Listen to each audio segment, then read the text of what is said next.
ഒരു കൂട്ടം സുഹൃത്തുക്കൾ എല്ലാവരും ചേർന്ന് ഒരു സിനിമ ചെയ്യുന്നു. പക്ഷെ ആ സിനിമ വെളിച്ചം കാണുന്നില്ല. പിന്നീട് അതിലഭിനയിച്ച നടൻ മറ്റൊരു സിനിമയിലൂടെ മലയാള സിനിമയിലേക്ക് ചുവടുവെക്കുന്നു. ആ സിനിമ സൂപ്പർ ഹിറ്റ് ആവുന്നു. അതിനുശേഷം അദ്ദേഹം മലയാളത്തിലെ വലിയ സൂപ്പർ സ്റ്റാറായി മാറുന്നു. പറഞ്ഞു വരുന്നത് നമ്മുടെ സ്വന്തം ലാലേട്ടനെ കുറിച്ചാണ്. മോഹൻലാൽ എന്ന നടൻ കോളേജിൽ പഠിക്കുന്ന ആ ഒരു കാലത്ത് ഒരു സുഹൃത്തുക്കൾ എല്ലാവരും ചേർന്ന് ഒരു സിനിമ ചെയ്തു. ആ ഒരു സിനിമയായിരുന്നു തിരനോട്ടം. പക്ഷെ അന്ന് സിനിമ പുറത്തിറങ്ങിയില്ല. പക്ഷെ അധികം വൈകാതെ തന്നെ അദ്ദേഹം മഞ്ഞ് വിരിഞ്ഞ പൂക്കൾ എന്ന സിനിമയിലൂടെ മലയാളത്തിലേക്ക് വന്നു. പിന്നീട് തിരിഞ്ഞു നോക്കേണ്ടി വന്നിട്ടില്ല എന്നുള്ളത് തന്നെയാണ് സത്യം. പക്ഷെ മഞ്ഞ് വിരിഞ്ഞ പൂക്കൾ എന്ന ആ ഒരു സിനിമ റിലീസ് ആവുന്നതിന് മുമ്പ് തന്നെ അദ്ദേഹത്തിന് മറ്റൊരു സിനിമ ലഭിച്ചു. അതാണ് സഞ്ചാരി. ഇപ്പോൾ മഞ്ഞ് വിരിഞ്ഞ പൂക്കൾ നവോദയ അവർ നിർമ്മിച്ച സിനിമയാണ്.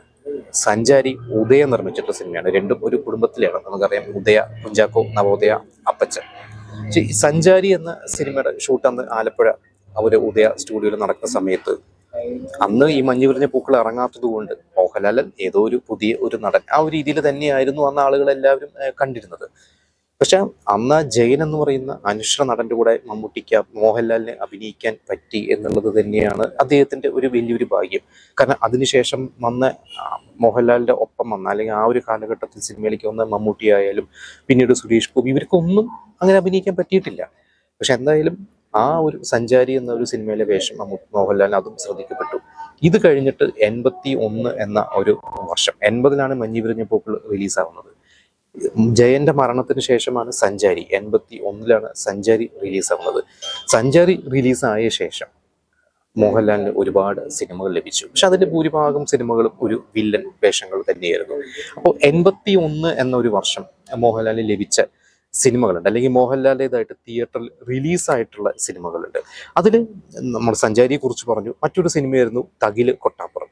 തകില് കൊട്ടാപ്പുറം ബാലു കിരിയത്താണ് ആ ഒരു സിനിമ ഡയറക്ട് ചെയ്തിട്ടുള്ളത്. അതിൽ പ്രേം നസീറാണ് അതിലെ പ്രധാന നായകനായിട്ട് അഭിനയിച്ചിരുന്നത്. പ്രേം നസീറിന്റെ കൂടെ അതിൽ മോഹൻലാലിന് അഭിനയിക്കാൻ പറ്റി എന്നുള്ളത് വലിയ ഒരു ഭാഗ്യം തന്നെയായിരുന്നു. തകില് കൊട്ടാമ്പുറം കഴിഞ്ഞിട്ട് പിന്നെ മറ്റൊരു സിനിമ ഫാസിലിന്റെ തന്നെ ധന്യ എന്ന സിനിമ. അത് ഫാസിൽ മഞ്ഞ് വിരിഞ്ഞ പൂക്കൾ കഴിഞ്ഞിട്ട് ഫാസിൽ ചെയ്ത സിനിമയായിരുന്നു. ഇതിൽ മോഹൻലാലും ഉണ്ട്, അതിൽ ശ്രീവിദ്യ ഉണ്ട്, നെടുമുടി വേണുണ്ട്, ശരത് ബാബുവിനെ നമ്മൾ കൂടുതലും തമിഴ് സിനിമകളാണ് കണ്ടിട്ടുള്ളത്. അദ്ദേഹം ഇതിലൊരു പ്രധാന വേഷം ചെയ്തിട്ടുണ്ട്. പിന്നെ അട്ടിമറി എന്നൊരു സിനിമ, ശശികുമാർ എന്ന ഡയറക്ടർ പിന്നീട് മോഹൻലാലിനെ വെച്ച് ഒരുപാട് സിനിമകൾ. മോഹൻലാലിന് തന്നെ ഒരു ആദ്യത്തെ ഒരു സോളോ ഹിറ്റ്, പലരും രാജാവിൻ്റെ മകനാണെന്ന് പറഞ്ഞു കഴിഞ്ഞാലും അതിന് മുമ്പ് ശശികുമാർ മോഹൻലാലിനെ വെച്ച് സിനിമകൾ ചെയ്തിട്ടുണ്ട്, സോളോ ഹിറ്റുകൾ കൊടുത്തിട്ടുണ്ട്. നമുക്ക് അതൊക്കെ മറ്റൊരു വീഡിയോയിൽ നമുക്ക് ചെയ്യാം. എന്തായാലും ശശികുമാർ എന്ന സംവിധായകൻ മോഹൻലാലുമായിട്ടുള്ള ഒരു കൂട്ടുകെട്ട് തുടങ്ങുന്നത്. ഇതിൽ നായകൻ പ്രേം നസീറാണ്, നായിക ജയഭാരതിയാണ്. പക്ഷെ മോഹൻലാലും അതിലൊരു വേഷം ചെയ്തു. ശശികുമാർ എന്ന സംവിധായകൻ മോഹൻലാലിനോട് ഒരു ഇഷ്ടം, നമുക്ക് അങ്ങനെ തന്നെ പറയും, ഇഷ്ടം തുടങ്ങിയ ഒരു സിനിമ തന്നെയായിരുന്നു. പിന്നെ തേനും വയമ്പും എന്ന് പറഞ്ഞു കഴിഞ്ഞാൽ ഇന്നത്തെ തലമുറയ്ക്ക് ആ ഒരു പാട്ട്, സിനിമ കണ്ടുണ്ടാവില്ല, പക്ഷെ ആ പാട്ട് എല്ലാവർക്കും ഓർമ്മയുണ്ടാവും. അത് അശോക് കുമാർ ഡയറക്ട് ചെയ്തിട്ടുള്ള സിനിമയാണ്. അതിൽ പ്രേം നസീറും സുമലതയൊക്കെ തന്നെയാണ്. മോഹൻലാലും അതിൽ ഒരു വേഷം ചെയ്തിട്ടുണ്ട്. പിന്നെ ഈ അഹിംസ എന്ന സിനിമയ്ക്ക് ഒരുപാട് പ്രത്യേകതകളുണ്ട്. കാരണം ഐ വി ശശി, നേരത്തെ ശശികുമാറിനെ കുറിച്ച് പറഞ്ഞ പോലെ ഐ വി ശശി എന്ന സംവിധായകന് മോഹൻലാലുമായിട്ടുള്ള ഒരു കൂട്ട് തുടങ്ങുന്ന ഒരു സിനിമയാണ്. ഇതൊരു മൾട്ടി സ്റ്റാർ സിനിമയാണ്. ഇതിൽ സുകുമാരനും മമ്മൂട്ടിയും ഉണ്ട്. മോഹൻലാൽ അതിലൊരു നെഗറ്റീവ് ടച്ചുള്ള ഒരു വേഷമാണ് ചെയ്തിട്ടുള്ളത്.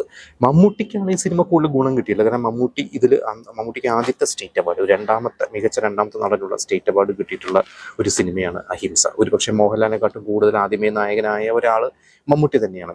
മറ്റൊരു സിനിമ ഊതിക്കാച്ചിയ പൊഞ്ഞ് എന്നുള്ള സിനിമയാണ്. ഇത് പി കെ ജോസഫ് ഡയറക്ട് ചെയ്തിട്ടുള്ള സിനിമയാണ്. ഇതിൽ പ്രത്യേകത മഞ്ഞ് വിരിഞ്ഞ പൂക്കളുടെ ടീം, ഇതിൽ ശങ്കറും ഉണ്ട്, പൂർണിമ ജയറാമുണ്ട്, പിന്നെ മോഹൻലാൽ അഭിനയിച്ചിട്ടുണ്ട്, മമ്മൂട്ടിയും ഈ ഒരു സിനിമയിൽ അഭിനയിച്ചിട്ടുണ്ട്. ഇത് ആ വർഷത്തെ ഒരു ഹിറ്റായിട്ടുള്ള ഒരു സിനിമ തന്നെയാണ്. ഇതിലിപ്പോൾ ഞാൻ ഈ പറഞ്ഞ സിനിമകൾ പലതും ഹിറ്റായിട്ടുള്ള സിനിമയാണ്. പക്ഷെ ചില സിനിമകൾ അങ്ങനെ വിചാരിച്ച പോലെ ബോക്സ് ഓഫീസിൽ പരാജയപ്പെട്ടിട്ടുണ്ട്. പക്ഷെ എങ്കിലും മോഹൻലാൽ എന്ന നടന് ഈ പറയുന്ന മഞ്ഞ് വിരിഞ്ഞ പൂക്കൾ കഴിഞ്ഞ ശേഷം ലഭിച്ചിട്ടുള്ള സിനിമകളൊക്കെ തന്നെയാണത്. ഇതെല്ലാം അദ്ദേഹം കിട്ടിയ വേഷങ്ങളെല്ലാം മനോഹരമാക്കി, കൂടുതലും വില്ലൻ വേഷങ്ങളായിരുന്നു.